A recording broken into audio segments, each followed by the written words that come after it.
There's been a lot of talk between KYE KELLEY and a little country online. And then KYE KELLEY told him straight up, put your money where your mouth is. $5,000 to be exact.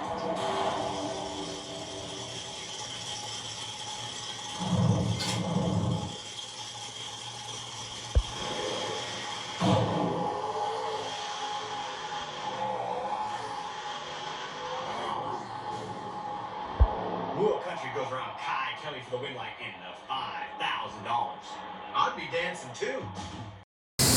What's up, guys? I'm Justin Swanstrom. Welcome back to the YouTube channel. I got my dad out here. Big country. We're going to actually be taking today's video and explaining to y'all how we got invited to the Street Outlaw No Prep Kings Season 3.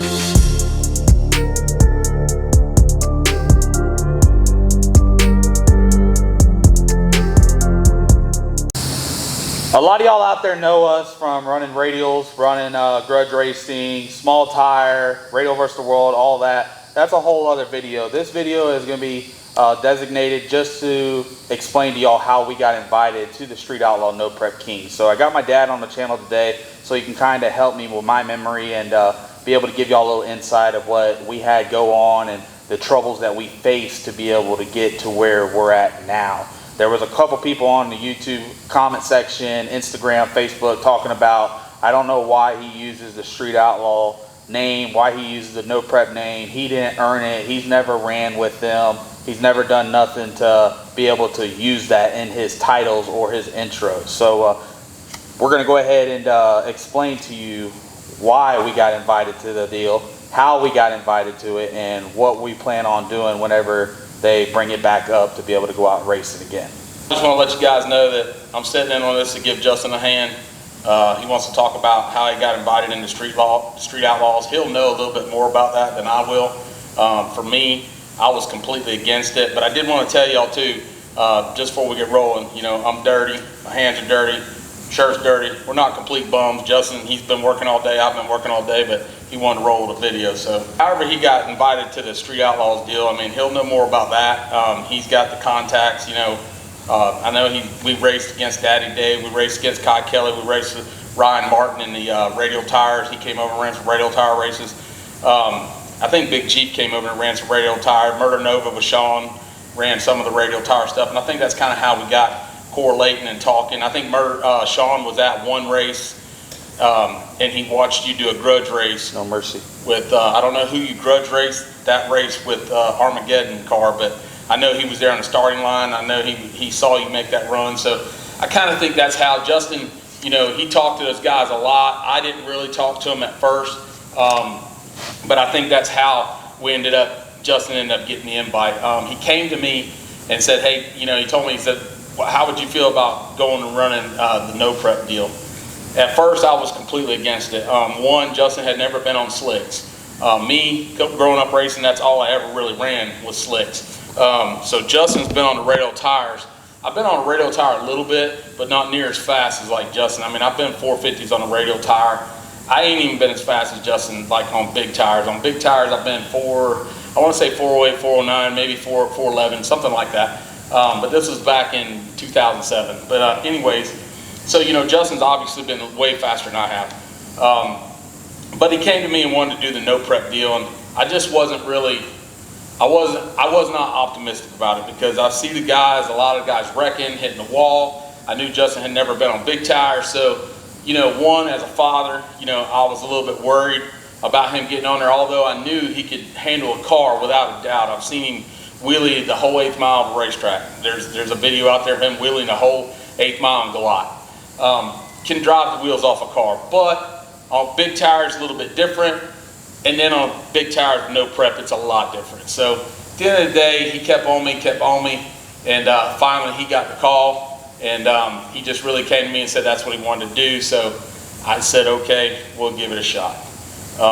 And then we rolled with it from there. I don't know what your first race was. I know you had got the car Carnage, and we started with that car there. That was at the beginning of the year. 2018 to 2019. What got me on the No Prep was watching the Bristol race. They paid $200,000 out. I think Megalodon is the one that won that deal, that whole entire deal. So from that point on, I wanted to run the No Prep, or at least I wanted to try it. They haven't ran another race like that, but then they came out with the No Prep Kings. So I tried everything, used all my social medias to try to reach out to people to figure out who I needed to talk to be able to run with these guys. And it was very hard. There was a lot of struggles. I had to jump through a lot of obstacles to be able to get where I was at. There was a lot of people out there, Daddy Dave, Bodie out of California, Kai Kelly, that put in good words to be able to have us to come to those races to be able to run. So we fast forward to 2019. Our first race was May 3rd and 4th at Maryland International Raceway. But we bought a car. It was a 2010 Camaro. It was white, which is Carnage. Never had been down the track. Yeah, it was a brand new car. Brand new build. The guy that built the car, he passed away, so his wife was selling the car. We purchased it. We had to do a lot of work to it. It had no kind of engine in it before. Actually, wasn't it Roundy Round Racers that built the car? Yes. So out of like Tennessee or something? It was built out of Joe Gibbs' race shop. So like they do NASCAR and like dirt track. Correct. It's not even drag racing. But, you know, it's a book, 25-2 chassis. You know, they went by chassis builder to build the car. They did a good job with the car. So everything was good, but we had to make it to where it fit a 5.3 motor, fit a turbo 400, because we already had the equipment because we ran other style racing. We just had to put it inside this car and then make sure everything was set up right, weight percentage, to be able to go run this race.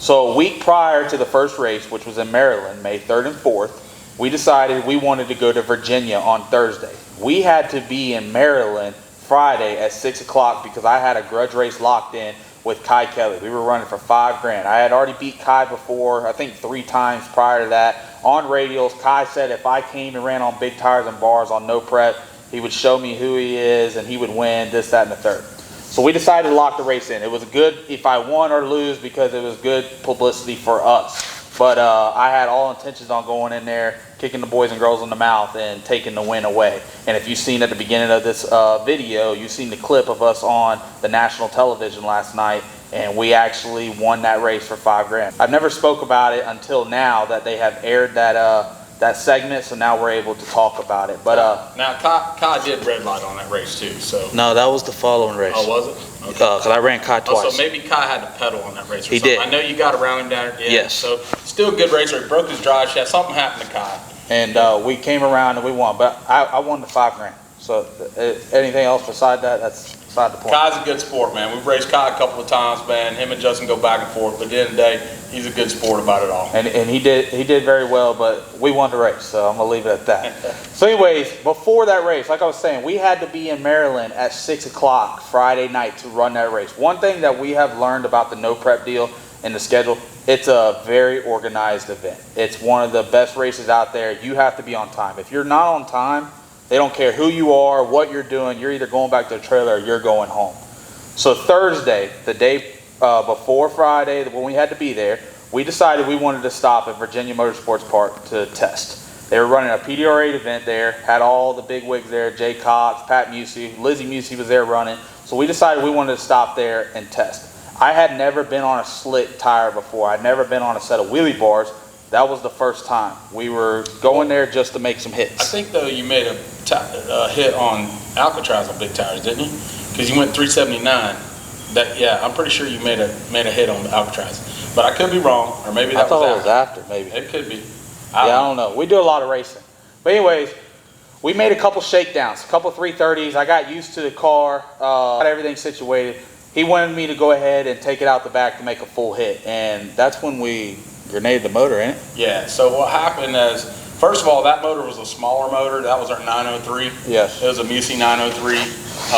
It wasn't our 959 because the 959 was in the Pro Mod, or the RVW car. We was running RVW at that time. So this was the 903, and we grudge raced this motor a lot. Kind of been setting for about 2 years. We weren't using it.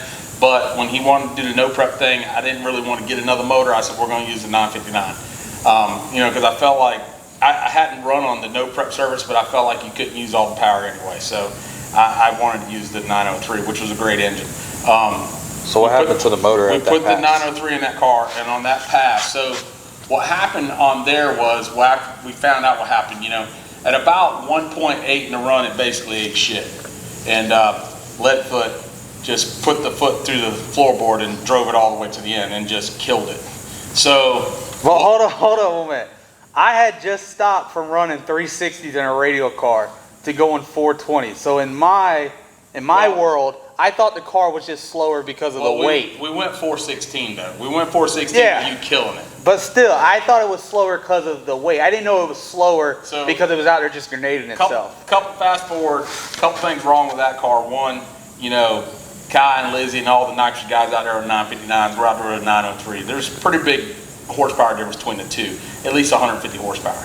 So we're down 150 horsepower, but I felt like if our tune was good and we were efficient enough, we could at least run with them. And which we did. The car went a 416 killing itself. Now we ran the car after that. What it ran after that, don't know. No prep, you get 0 tickets. But I do know on that track in Virginia, went a 416 eating itself up.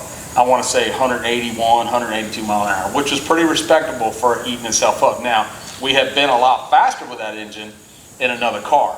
Now, but that was a new car, new engine, new everything. When he got Carnage, so the rules in 18, the no prep weight for nitrous was 2,700 pounds. Yes. Justin, when he went to buy this car, he went by himself, him and a buddy, and they went and bought the car. They put the car on the scale. We know what the combination weighs. We know what Big Heavy right here weighs.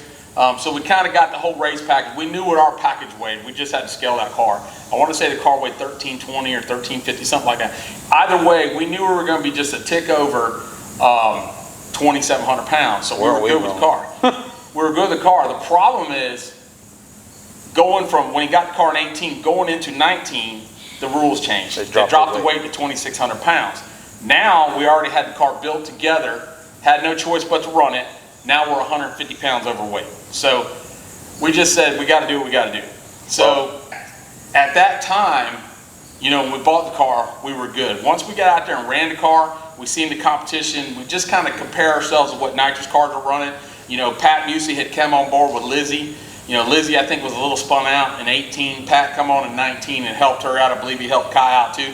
Both those cars got faster. I told Justin at the end of the day, you know, this car is never going to be competitive. One, we're down 50-something cubic inches. We need that bigger crank in there. You know, one motor has 5 3/4 inch stroke crank. The other one has a 6-inch stroke crank.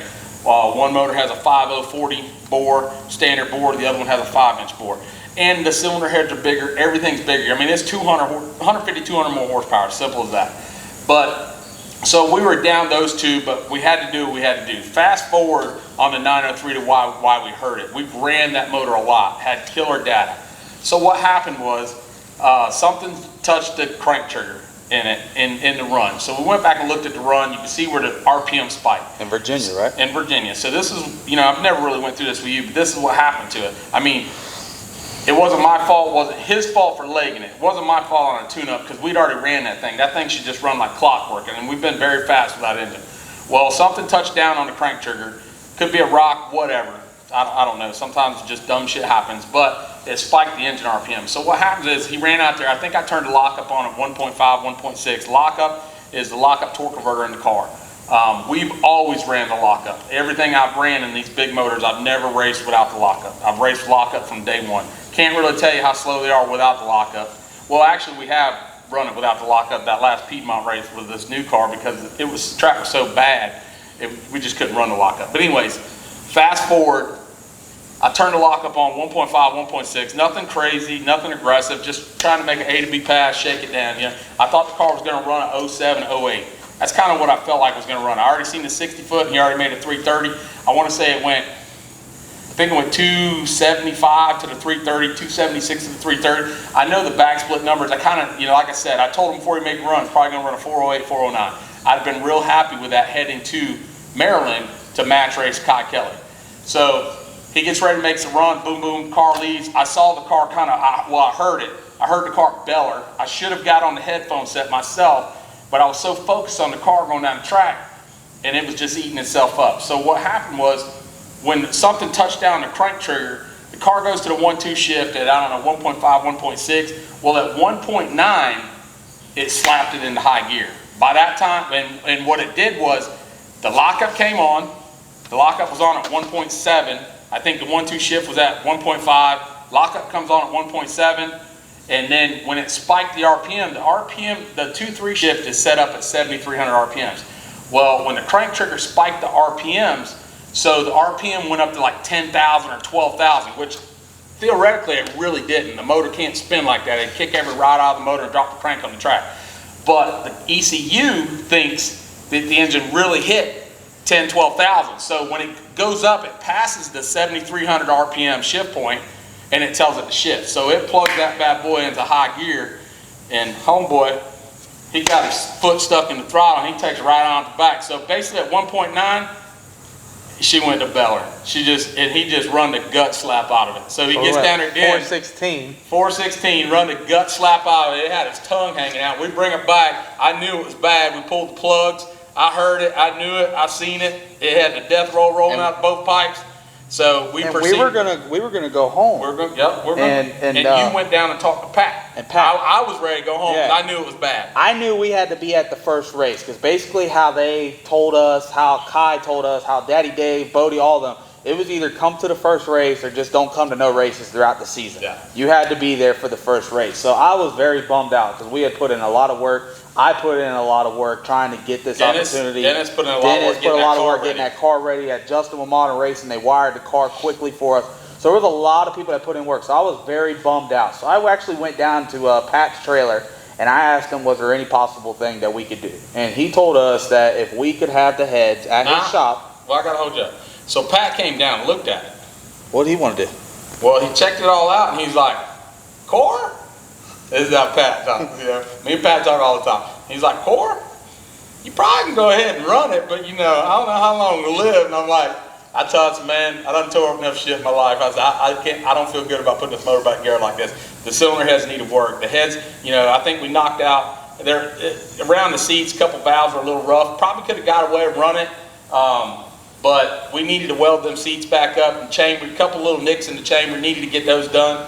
And he said, you know, Pat was like, you know, you could probably run it, you know, but I decided, you know, I didn't want to do that. And he's like, well, I can call my guy, we'll have him come in late at night. If you guys can get the heads there, we'll work on it. And that's when Justin and, we yanked the heads off. You did. We left at 9 o'clock, so we drove all the way back to Mooresville, which was a 4-hour drive. You and Dennis. So we drove all the way back to Mooresville. We got there at 1 a.m.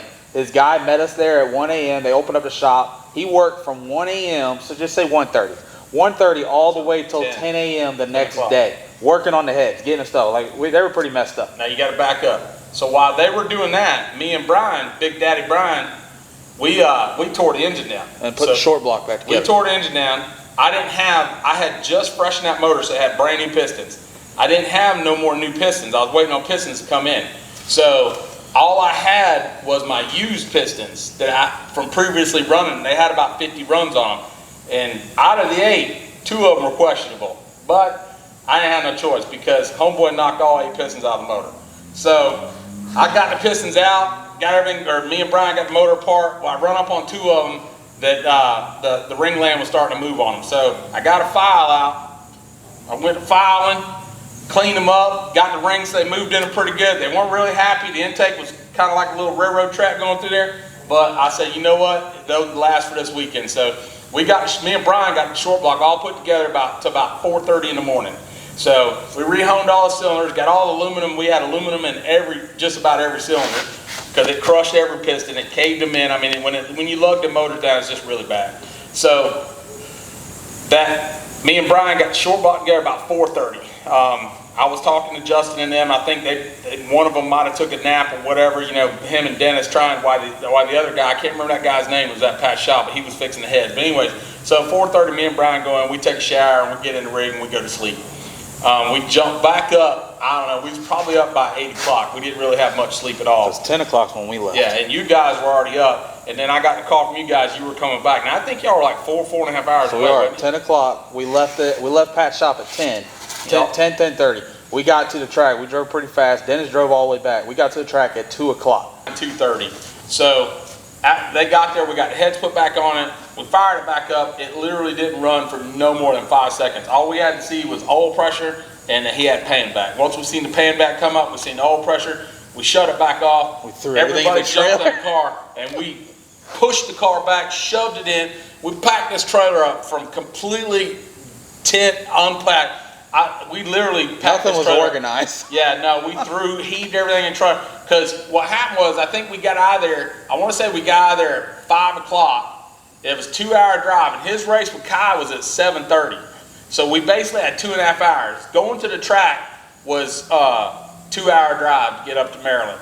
So, like I said, about 4:30 we fired it up. We had this thing in the trailer packed up, soup to nuts, and we were breaking ground heading out of Virginia, wide open around the corner. Had everybody at the track calling us. We didn't even talk to everybody. We were supposed to be there at 6. Yeah. So they're calling us, where are you at? Blah blah blah. And I told them we're on the way. We had issues with the motor. We got it all put back together, and they said just don't be late for your race. Like, so we had to run Kai. So check this out. So we come rolling into Maryland at 7 o'clock. We blaze through the gates. We get in there. They got us a spot way back down in the weeds back there. First track we ever been to. Yeah. Parking. Yeah, first time we ever been to track was in the weeds. We was way in the weeds. Anyway, not a big deal, dude. We roll. I whipped that thing up in there, dude. We all jumped out on road. We got the car out the trailer, up on stands, fired up, had oil pressure, went through the valves, and basically about 40 minutes. Now, we were supposed to have been to the staging lanes at 7:30. Now it's 7:40. The car's ready to go. We're cooling it back down. But I think somebody oiled down the track. Yeah. So it gave us about another 30, 35 minutes. Bottom line is I want to say we got out there around 8:30, but we was already in the staging lanes. We was ready to go. And then that's when you got to run KYE KELLEY. And then we won.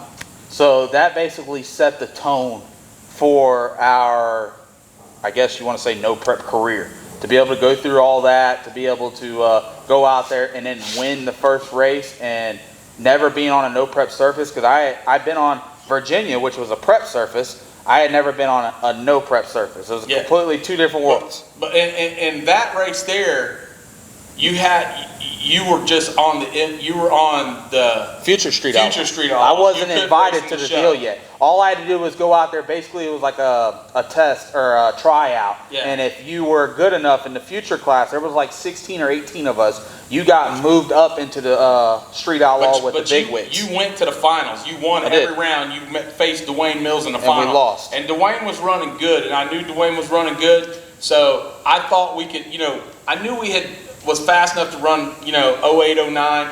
Didn't know if we was good enough to go that fast on that particular track with a no prep deal, because in Virginia, they were prepping. Yeah. They're prepping for big tires. But I turned it up a little bit because I felt like we needed to go faster, and I want to say we knocked the tires off or shook the tires against Dwayne. But it doesn't matter. For me to race, if I know I'm just way outgunned, I'm just going to stand on it. I'm either going to leave it on the starting line, or I'm going to give them a run and make them come around me. There was no point out there going 420s because I felt like Dwayne was running in the O's on that race right there. I watched him make his runs. I watched the car. I kind of could gauge what it was running. I think Dwayne was running some 408s, 409s, and I felt like we needed to run that number in order to run with him and make it a race. So at the end of the day, we left it on the starting line. Dwayne won. I want to say Dwayne won every single future Street Outlaw race that year. Every one of them. So we're 24 hours away from home. We left that track. We came back home. The next race that we had to go to, which was New England. So it was past Maryland. I think it was like 27 hours or something that he had to drive up there. But I think that's the only race you ran with that car, though. You got rid of that car after that race. No, I ran New England too, because I ran Dwayne Mills in the finals again and I lost. So we met him again. So we went to New England. We're still not into the actual Street Outlaw no prep class yet. We're on the Future Street Outlaws. That's right. Yeah, the Invitational is like Daddy Dave and all them. So we're on the Future Street Outlaws.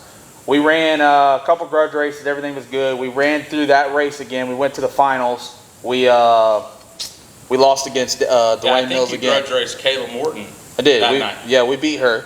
But we lost against Dwayne Mills. We drug her. Yeah, we didn't just beat her. She was behind us. Sorry, Kayla, but you got your ass drugged. I'm not going to lie. So Dwayne Mills beat us again in the finals.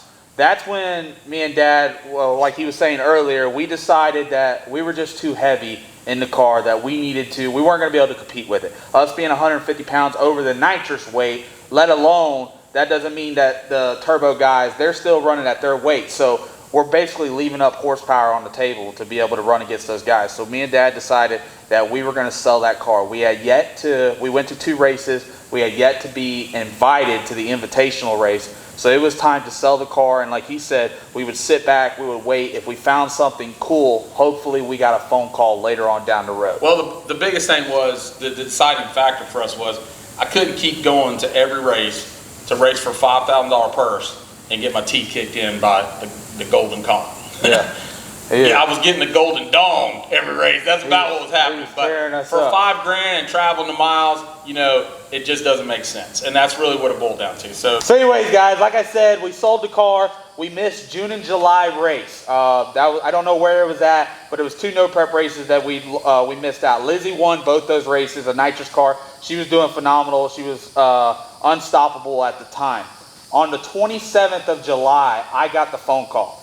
It said we still had a car. We didn't have nothing going on. We were still looking for one. On the 27th, I got a phone call that said if we could be in Joliet, Illinois on August 9th and 10th, we had the opportunity to race our way in to be able to run with the big guys, Daddy Dave, Big Chief, all of them. For y'all that don't know what race your way in is, on Friday they let everybody make 2 shakedowns. They call it the grudge races. People run for money. You get to pair up against other people. After the 2 shakedowns, we were 4 races into the season. So they take the top 28 guys in points. Those guys are automatically in the field. So from 29 in points all the way, I think there was to 39 or 44, them guys race for the last 4 spots to make it a 32 car field. Because we got invited to be able to run the race your way in, if we won our race, we were able to get in last 4 spots for the 32 car field. So that's when I called Dad. We were at work that day and I told him, I said, hey, they just invited us. We have 2 weeks. We need to find a car. And whose car did we ended up getting? You got J.R. Gray's car, the old headshot grudge car. So that is the car, which y'all are going to see it later on, and y'all seen it early in the channel, but if y'all watch the Discovery channel, y'all will see it in the next couple weeks. I'm sure they're going to show the grudge races with it. And we have limited time with this deal. Limited. There was 2 weeks. We had to be ready in 2 weeks, and it was another one of those deals where you either had to be there or you just weren't going to run no more. And so how we bought this car was, originally we was buying the car as a roller. Putting our stuff in it. Putting our stuff in it. Then we ended up buying the training converter in the car, and then me and JR made a deal, and I just bought the rear Morrison motor. It had a 959 rear motor in it. Everything except for electronics. I just bought the car, basically everything. He kept all his electronics, and it was on small tires when we got it, because they run radial tires on it, so we had to basically set it up for big tires and bars. So we brought the car home. We left the rear motor in it. We got the big tires and bars. I got the setup on the chassis, and we booked that thing on up to North Carolina with Justin Elks, and he wired the car. Had him wire it, and then we made the race. August 9th and 10th, we were in Joliet, Illinois. But we did go make 1 shakedown with that car. On the way to that race, we ran to Darlington with it, you remember? Yeah. We had a race, because you had both cars. You had Alcatraz and that car. So there was 1 race in front of that race.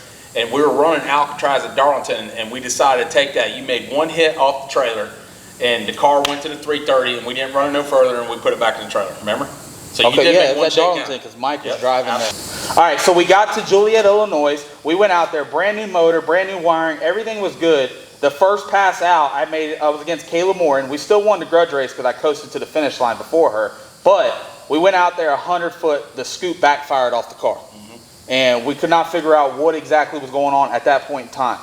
We made a second hit, and we went out there and it backfired again. So at that point in time, wasn't a cam sync or something? We had an issue? We had a problem with cam sync. We thought we did, or something going on. So we changed the cam sync, we fired up in the pits, everything was good. We had to race our way in. We ran Bobby Ducati for the first round of the deal. Bobby, we drug your ass too. If we won the race, which we did, we were to go ahead and get into the big show. Well, just so happily, we had something going on inside the motor. It was popping and banging. We hurt the motor against Bobby Ducati. We're 28 hours away. We're all the way in Joliet, Illinois.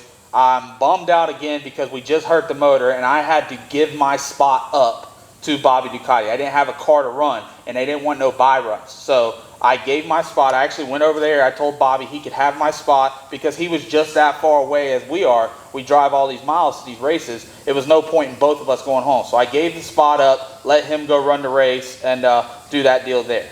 Fast forward to the following race, which is in Colorado. For y'all, that's a little Rocky Mountain area. DA is very bad out there. Air is bad. We have never raced in that caliber of stuff ever. 9,000 foot of DA. So we're in the same situation again. They invited us back one more time. They said if you can race your way in, you can go ahead and get into the big show.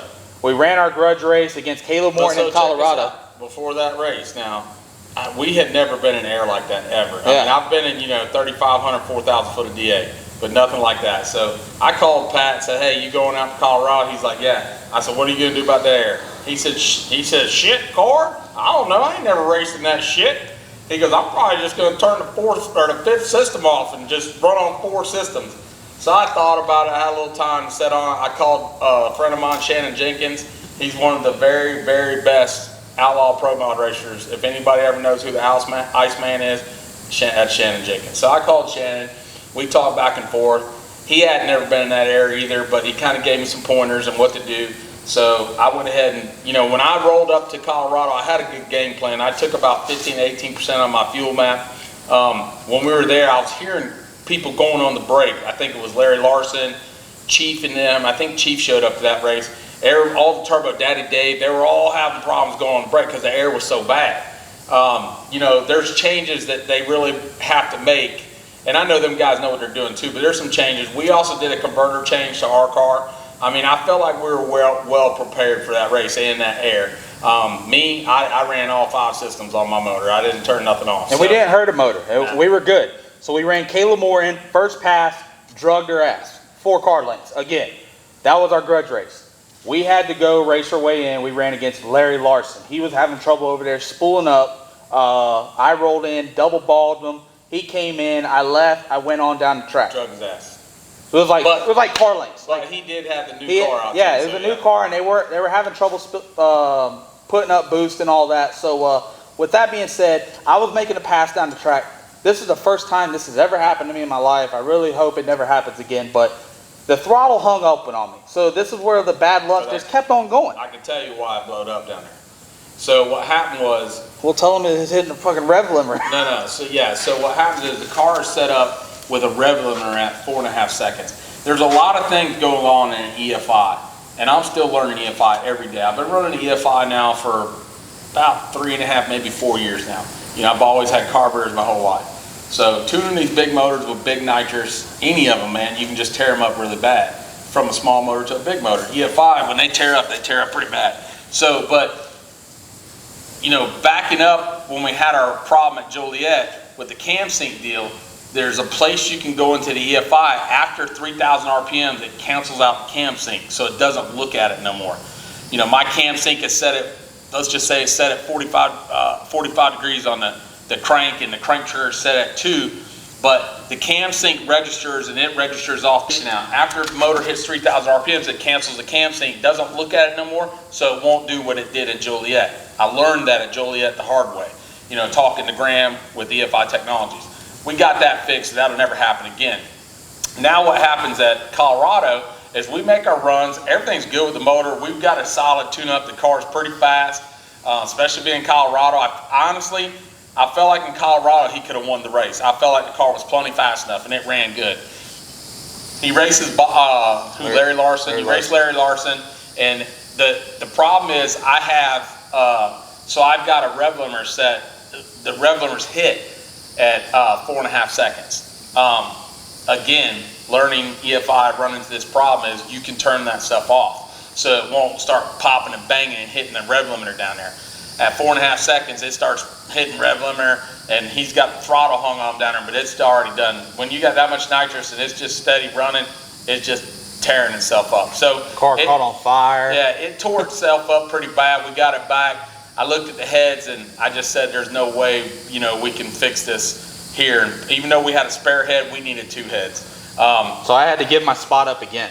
Yeah, so Larry got that spot. So we left Colorado, me and Eric, because we had Eric there with that race. And y'all went to Texas. Y'all flew back home. We went straight to Texas. We had to get ready for Norwalk, Ohio. Yep, we went, I think it's Amarillo, Texas, or wherever Morrison's at. And I had called Brad on Saturday night, and Brad met me at his shop, at Rare Morrison's shop. Brad Morgan did on Sunday. I dropped both heads off to him on Sunday, and then me and Eric left there. We got back home. We got home Monday around noontime. I don't know, but we drove straight to him. 2 weeks later, we had to be in Norwalk, Ohio. Yeah. So on the 8th, it's when he dropped the heads off. On the 21st, we had to be in Norwalk for another race. So that's the reason why he had to leave from the track, go straight to Texas, drop the heads off to get them fixed. We came home. We serviced the motor. 3 days later. Yeah, we got everything situated. Our valve covers, here's another one of our bad luck. our valve covers got left in Texas. So we had the heads here, everything's done on the motor. Last thing we had to do was just put the valve covers on so we could fire it up. And everybody's looking around for the valve covers around it, and we could not find them. So the last thing we could remember was the valve covers being on the heads when they went to Texas. So we're on the way to Norwalk, Ohio. We still ain't fired the car up. We don't have everything completed on it. So I get with Brad. He had to overnight the valve covers to Ohio. We got them there Friday. We're there, and we had to run our grudge race, and that was against Dwayne Mills, and that was the first win I got against Dwayne. So the Dwayne Mills was off the trailer race. Him and Justin's always poking. Dwayne Mills is a great friend of mine. Him and Justin's always poking at each other, and he's like, well, I want to grudge race Little Country. And we were only going to the 330, so it's whoever could get to the 330 first. And the track was real, like it was kind of, I walked out there on the track, and I come back and I said, hey man, that track's really slick. So before we went out there, we jumped out in the car and we made a bar angle change. I didn't want to run the car like that. I felt like we weren't going to get off the line. So we got up there, and Dwayne and Justin, they're talking a little bit, and I told Justin, I said, listen man, just get ready. I said, this thing's going to run. I said, I'm fixing to drop the hammer on it. I said, and I run 3 tune-ups. I build tune-ups when I get a car. Once I get familiar with the car, all the good habits and the bad habits, I build an A, B, and a C tune-up. I just try to keep things simple, and that's the way, you know, for a redneck like me, it's the easiest way to do it. So I told Justin, I said, listen man, we ran the B tune-up, we ain't never ran the A. I said, I'm dropping the hammer on this guy. I said, so just go on and let it rip. And they got up there, they did their burnouts, and they back up, and he left, and he started pulling away from Dwayne. And he just whooped Dwayne to the 330. But Dwayne, I think Dwayne just had his 420 tune-up or something like that.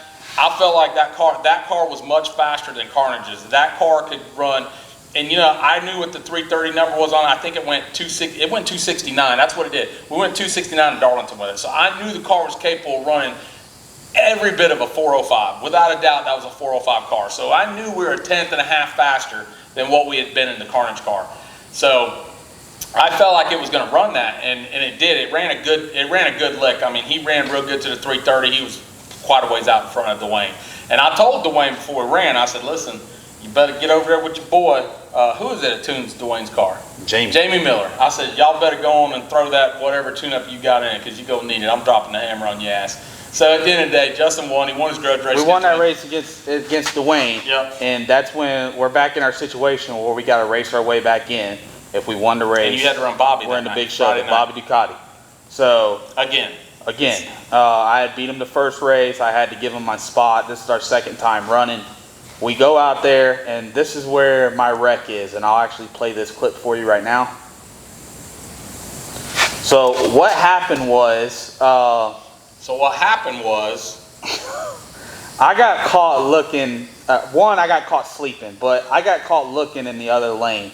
And if you see me how I drive now, you can see on my helmet I wear visors. It is very easy being inside the car to be able to just zip. And let me explain something to how that happens, what he's telling you is. So as a driver, it can happen very easy. So if you got a car out in front of you, you won't really focus on that guy. And what happened was he definitely got caught sleeping against Bobby. Bobby ripped, and I think actually Bobby guessed. The instant green, you can kind of guess or time it. You know, we always run off a 400 Pro tree, so he's used to seeing amber and he goes, well, you can guess that instant green, and if you catch it right, you're on green, you go. If you look at, there's a few clips somewhere of Bobby and Larry Larson, they got in a fight somewhere. And Bobby guessed on the light against Larry Larson, and at the end, Larry didn't like it, and they rolled around the grass and played grab ass, gave each other a reach around or some shit like that. But anyways, that's kind of what happened. He guessed on the light, boom, he's gone. Justin's dead late. If you see that clip, you see Bobby at the 60 foot. Bobby's already a full car, maybe a car and a half out. I mean, he got out on. But as a driver, when you got a car out on you like that, it's very easy to get caught up looking at that car, and I'll tell you why. If he's steady pulling away from you, you're not looking at him. If you're staying the same pace, you're really not looking at him. But if you're running him down, you're looking at him. Because what happens is, you know you got to go 660 feet. So you're trying to focus on where that 660 foot and how fast you're coming. And if you look at the clip, Justin, about at the 330, he had already caught Bobby, was right beside Bobby. Even though Bobby got on, he'd already run Bobby back down. Now, without a doubt, he was going around Bobby. I know Bobby's car wasn't fast enough to run the numbers that car was running.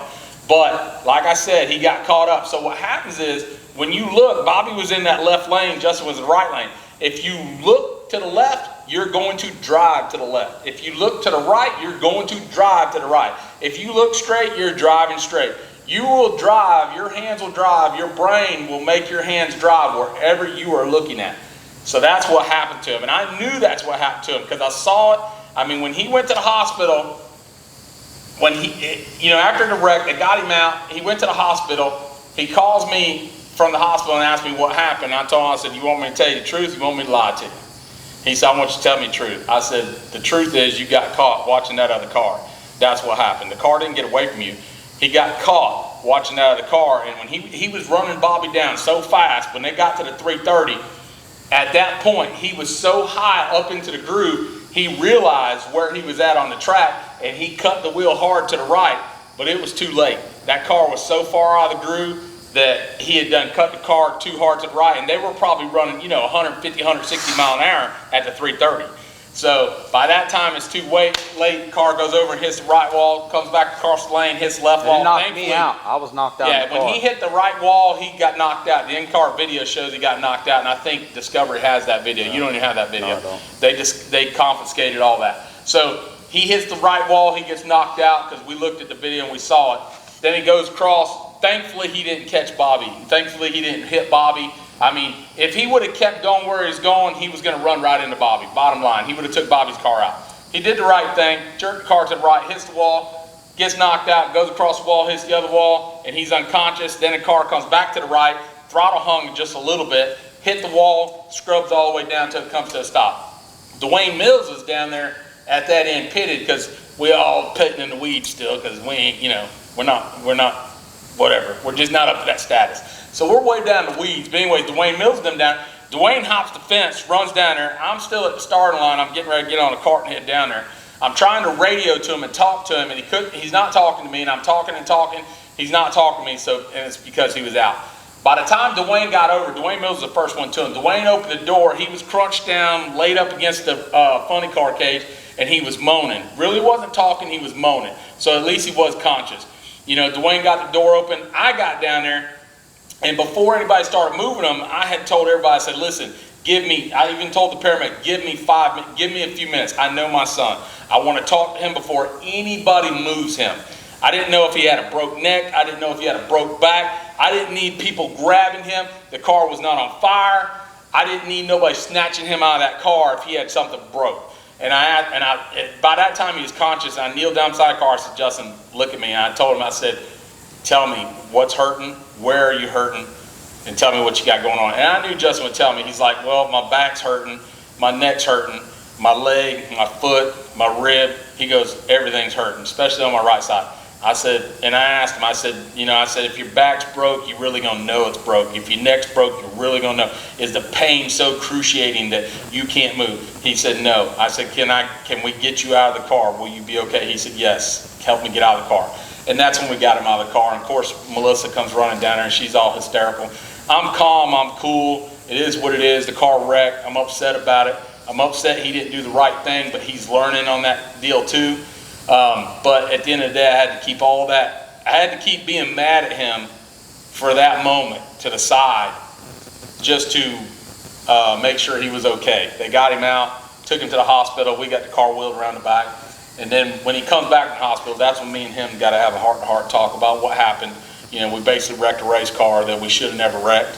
We had a good car, and I really, truly, in my heart-to-heart, I felt like he was going to win the Norwalk race. I felt like he had a great car.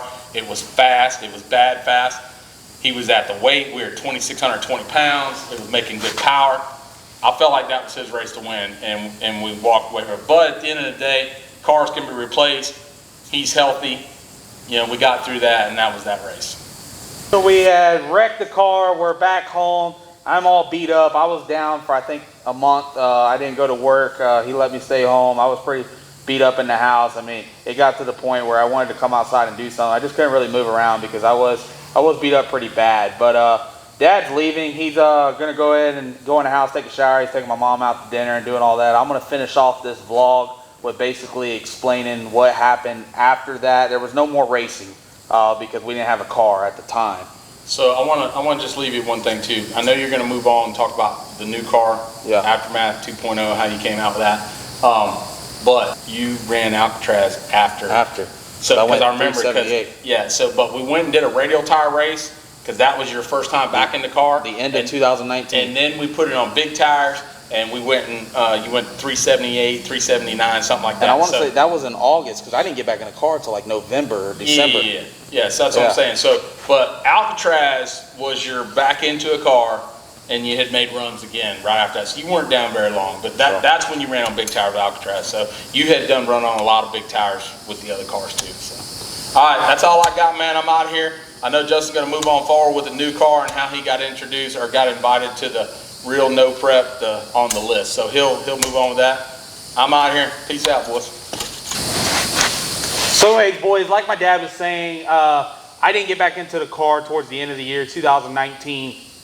I got into pro mod, ran some RVW, ran some big tire classes, and that was, I guess, my getting back into a racing and going back out there after my wreck. I was very scared, I was very nervous, but after my first pass, I was A100, I was back in the ball game. Fast forward to 2020, the beginning of this year. Yes, we got a bunch of crazy stuff happening around the world right now, but this is when we got the invite. I got a phone call from the channel Street Outlaw saying, hey, we're running the Street Outlaw No Prep Kings season 4 this year. We want you to be in it. Will you come? And I said, yes, I'm 100% on board. No race your way in, none of that. You're into the deal. You need to be at the first race. That's when we got Aftermath, as you see in there. That car was getting it. We were done in February with that car out trying to test because we were going to start early in March for the first race that was going to be at South Georgia. Now everything that's going on, they have postponed some races and they're going to keep on postponing the way this stuff is going until I guess everything goes back to normal, and then we'll be able to go to an actual race and start the season. But we are actually on the list for the Street Outlaw No Prep Kings season 4. So everybody that's out there that says, oh, he didn't earn it, oh, he hasn't done nothing, or he's using it for clout and all that. We put in a lot of work to get where we're at. Yes, I may have not ever been on the show. Yes, I may have never drove on a street. But if you've seen this channel, if you've watched these videos in the past, you'll know that Big Daddy Brian, Eric, Art, Tony, my dad, me, Mama Country, Kim, Mike Starvinos, Cammy, all of them. I have the best team in the world. We put in non-stop work. We try to service the motors. We try to show y'all the behind the scenes footage. We just try to have an all-around good time, because at the end of the day, if we're not having fun, it's not worth us even doing it anymore. And having y'all, starting the channel and having y'all has been amazing to me. I never would have thought we would be where we're at right now. I never thought I'd be able to sell the merch that I sell and people wear it so proudly. I never thought SWANGANG would be as big as it is. It's at 33,000 subscribers. We're on the way to 50,000. It's only going to get bigger. I can't wait to hit these No Prep Kings races. I can't wait to see y'all. I can't wait to hang out with y'all. Just take photos, come hang out in the pit. You're allowed to come sit in the car. You're allowed to come up in my trailer. We are a big family, and y'all are part of our family as well. So that's our vlog for the day. I just wanted to explain to people what we really had to go through to be able to get invited to that deal. I see a bunch of people on Facebook talking about, why don't we get the invites? They only pick and choose. We went through a lot of obstacles to be able to get invited, and I appreciate each and every person that has believed in us to keep on running this deal, and I'm very fortunate for what I have and the opportunities that I've been given. And when we do start this season 4, No Prep Kings, I guarantee we're going to be up top, boys. You just stick with us. Let's just go out there and keep testing. Let's get ready for the racing, and I guarantee we will be out there winning us a championship. So I'm Justin Swanstrom. I'll see y'all at the next video.